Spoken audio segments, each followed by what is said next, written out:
A young family with 2 daughters and a dog lived in a small suburban town. Their dog's name was Willy. He was a shaggy, good-natured mixed-breed dog with good manners.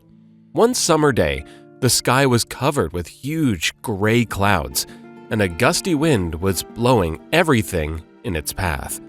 Willy was left alone to guard the house. As the whole family went to run errands in the city, he sat in his circle and didn't dare to step out. The storm was raging, blowing away all the things that lay in its path, as the rain washed off the dust from the ground. When the weather calmed down a bit, the dog was surprised to find a very small crow near the yard gate.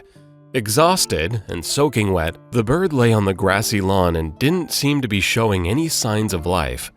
Willy started sniffing the creature intently, and then carefully took the crow in his teeth and carried him to his crate. The dog wrapped his body around the feathered animal to warm him up and waited for the arrival of his owners. Imagine their surprise when Willy showed them his foundling. There was no time to think about where the crow came from because the exhausted bird needed help. Thus, a new resident named Vulcan appeared in the Adamson house. The crow quickly came to his senses, but he was confused and very hungry. His wide-open beak demanded food, and he squeaked with all his might. He didn't yet know how to peck on his own, so the whole family had to take part in feeding their new feathered friend. First, they fed him low-fat cottage cheese. Then they switched to grated vegetables and meat.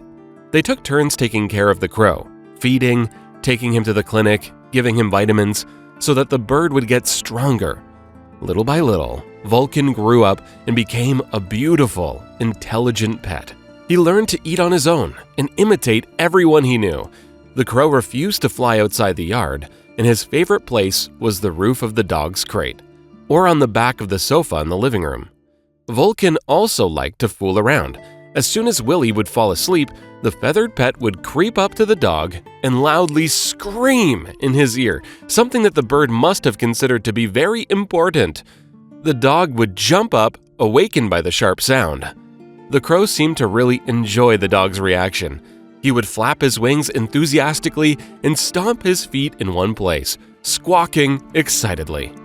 Vulcan was a rather sociable little creature and loved his family very much, and he even became its integral part. The Adamsons never made any important decisions without getting consent from the wise bird, which expressed approval or disapproval with a good-natured or defiant caw. Willy quickly got used to the antics of his housemate. They didn't become best friends, but they remained friendly. This went on for a couple of years, until one of the daughters brought home an abandoned kitten, which was on the verge of death from hunger, cold, and insect infestation. One of his eyes was completely swollen, and his ribs were palpable through the black, thin fur. The kitten didn't have enough strength to cry and only looked silently with sick eyes, having difficulty even raising his head. The family couldn't just leave him out to die, so they got to nursing yet another animal back to health. First, they washed the kitten and treated him for fleas, which caused his hair to get all lumpy. Then they took him to the vet, and then it all started. Vaccinations, vitamins, and so on. The cat was severely emaciated and thus severely intoxicated. No one knew how and what he had to eat. Little kittens aren't adapted to eating regular food at first, but apparently the abandoned animal was so hungry that he gnawed on anything he came across. It took a long time for the weak kitten to recover, and the crow accepted the addition to the family with great interest. Vulcan often sat down next to the little guest and told him stories in a raspy voice. And one day, the family was confused because they didn't find the kitten in his usual place.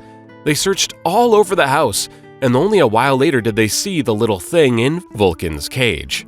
The kitten was sleeping under the crow's wing, closely clinging to him, while the bird grumbled about something of his own. They named the kitten Pirate. He grew so attached to his feathered dad that he couldn't spend a single minute without the crow. Soon the cat was running around the house with his friend Vulcan. The two even shared their food and never argued about it. It was hard to imagine a stranger friendship. The mother always watched them with a smile, pretend reproaching Pirate for choosing the crow for his parent, and not her. After all, she did feed the kitten, and washed him, and cared for him, and treated his wounds, but Pirate still chose Vulcan over her. But she wasn't really mad about it and always voiced her grievances with great love and tenderness. Time passed quickly, and Pirate turned into a huge, sleek cat whose coat matched Vulcan's color. They were united by the very shade that is called the color of the raven wing, deep black with mysterious tints. They looked amazing together. When they were sitting side by side, it was even hard to distinguish from a distance where the cat ended and the bird began. Years didn't separate the true friends, and they still remained very close to each other. They sat in the window and watched people and cars passing by, ate from the same food bowl, and shared their toys, and even slept side by side.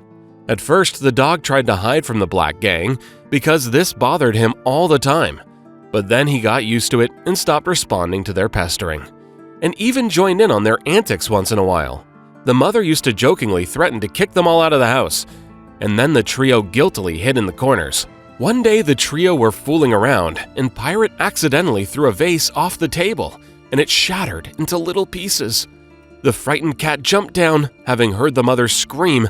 When the woman came running into the room, she saw something very unusual, even for their house. The huge cat was trying to hide behind the crow's back, which was 3 times smaller than the cat.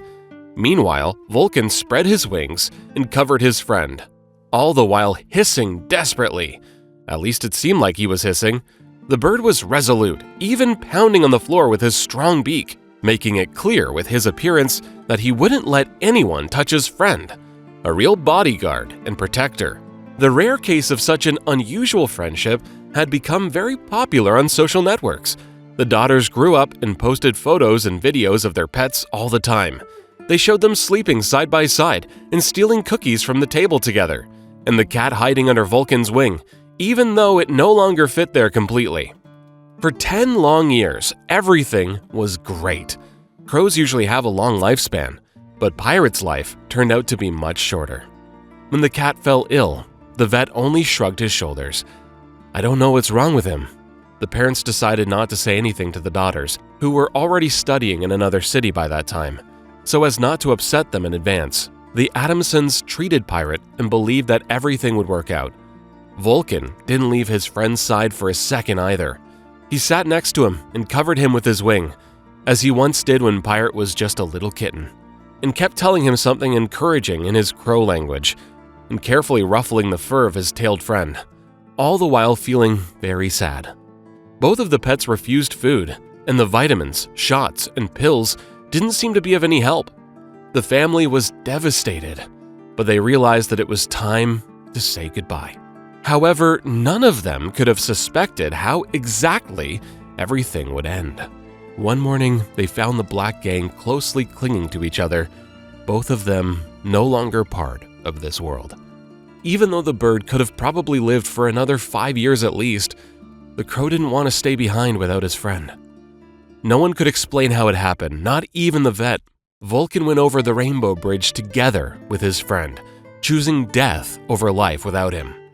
Maybe he would have chosen for them both to stay alive, but that wasn't in the cards. In any case, it was clearly the bird's choice, because there are plenty of things in nature that are beyond human understanding. The dog had passed away earlier, and now those two. The Adamson house had become quiet and sad. The mother couldn't come to terms with the loss, and the daughters, who came home for vacation, couldn't stop crying when they learned what had happened. They all felt as though they were stuck in a bad dream, which would have to end eventually, and that the pitch-black couple would come running out from another room, breaking a vase or two on their way. For some reason, time didn't help the family forget their pets. Every day, they stumbled either on a toy that they forgot to throw away or on an empty cage, and it was very hard. The house was perfectly clean now, but it seemed to only make things worse and emphasize their loss. The mother was miserable and even started complaining of chest pains, so the father went out to meet her after work every day. They slowly walked, holding hands, and tried not to think about having to return to the empty and quiet house. At least they had each other. That evening was especially cold. The wind was strong, and even their jackets didn't seem to be of much help. While walking through the park, the couple was warming up with hot cocoa when they suddenly noticed something strange on the wet pavement. The gray spot was barely moving, which is why the woman noticed it. The Adamsons froze in surprise. A tiny, dirty puppy was sitting in front of them. It must have gotten thrown out of its house. The couple felt they were about to start over again.